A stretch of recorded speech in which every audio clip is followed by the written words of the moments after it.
ওই যে খাবারটা খাওয়া হলো, যেহেতু ব্রেন গাট অ্যাক্সিসটা তৈরি হলো না ব্রেনের সাথে আমাদের গাটের, সুতরাং কিন্তু সমস্যাটা কিন্তু ভীষণ রকমভাবে মানে অ্যাগ্রেসিভ কন্ডিশনে চলে গেল।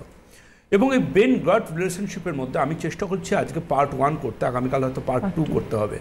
একটা জিনিস বলি আপনাকে, এই যে ট্রান্সফ্যাট, এই যে মানে একটা তেলে বারবার রান্না, কিংবা যেমন ধরুন ওই বনস্পতি হয় না, আপনি কোনো জায়গায় মনে হচ্ছে না যে ক্লাব কচুরি খাবো, তো কী তেলে রান্না হচ্ছে আপনি জানছেন না, একটা করে ছান্তা দিয়ে তোলা হচ্ছে, আবার সেই তেলে ছাড়া হচ্ছে, আবার তোলা হচ্ছে।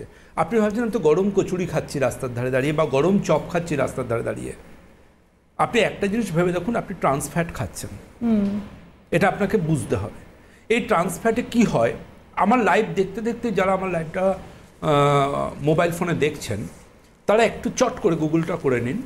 এই আপনারা শুনলে অবাক হবেন, আমি বলছি না, রিসার্চ বলছে, পরিসংখ্যান বলছে, এই ট্রান্সফ্যাটের জন্য বছরে কমপক্ষে 2,78,000 মানুষ মারা যায়। এই ট্রান্সফ্যাট শরীরে যাওয়ার জন্য 2,78,000 মানুষ মারা যায়। এবার ভেবে দেখুন আপনি রাস্তার ধারের এক তেলের খাবার খাবেন কি না। যদি খেতে হবে, বারবার বলি, যদি তেলে ভাজা খেতে হয় ফার্স্ট টাইম খান, দোকান খুলে প্রথম তেল বসিয়ে নতুন তেল ঢালা হলো, সর্ষের তেল বা যেই তেল, সেটা থেকে খান, কিন্তু বনস্পতি একদম নয়। ওই তেলটা কিন্তু বাদ দিতে হবে, ওইটা তেল নয়, ওটা হচ্ছে ভয়ঙ্কর খারাপ। নারকেল তেল অ্যাভয়েড করতে হবে, পাম অয়েল যেটা, ওটাও অ্যাভয়েড করতে হবে। আজকে আপনি চাউ খাচ্ছেন, সেই চাউয়ের মাধ্যমে কি যাচ্ছে আপনার শরীরে? পুরো ময়দা যাচ্ছে, সিম্পল কার্বোহাইড্রেট। যে ময়দাই কিন্তু আপনার, জেনে রাখবেন, গ্যাস বা অম্বল বা অ্যাসিডিটির আঁতুর ঘর।